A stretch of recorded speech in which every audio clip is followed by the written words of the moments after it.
Diabetes ഉള്ള പ്രമേഹ രോഗികളോട് എനിക്കൊരു കാര്യം പറയാനുണ്ട്.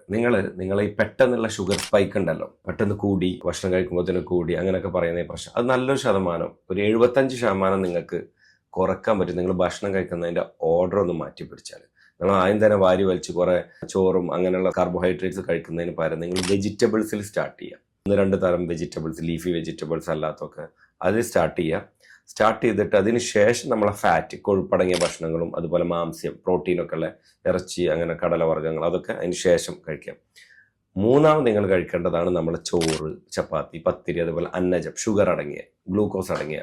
ഇത് നിങ്ങൾ ചെയ്യുകയാണെങ്കിൽ ഗുണം എന്താ വെച്ചാൽ, നിങ്ങൾ കഴിച്ച പച്ചക്കറിയിലെ വെജിറ്റബിൾസിലെ ഫൈബേഴ്സ് നമ്മുടെ കുടലിൻ്റെ മേലെ ഭാഗത്ത് ഒരു അരിപ്പ രൂപപ്പെട്ടുകൊണ്ട് പെട്ടെന്നുള്ള ഷുഗറിൻ്റെ അബ്സോർപ്ഷൻ നമുക്ക് കുറയും. കാരണം വെജിറ്റബിൾ കിടക്കുന്നു, അതിൻ്റെ തൊട്ട് മുന്നേ പ്രോട്ടീൻ ഉണ്ട്, അതിൻ്റെ മുന്നെയാണ് നമ്മൾ കഴിച്ച ഷുഗർ, കാർബോഹൈഡ്രേറ്റ്സ് ഉള്ളത്.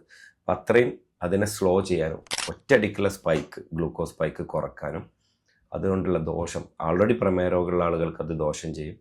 അല്ലാത്തവർക്ക് ക്വിക്കായി അബ്സോർപ്ഷൻ കാരണം ഫാറ്റ് ഡെപ്പോസിഷനും വെയിറ്റ് കൂടാനും വയറ് ചാടാനും അങ്ങനെയുള്ള സംഭവങ്ങൾക്കൊക്കെ കാരണമാവുന്നതാണ്. അപ്പോൾ ഇങ്ങനെ ചെയ്താൽ അതൊക്കെ കുറക്കാൻ പറ്റും.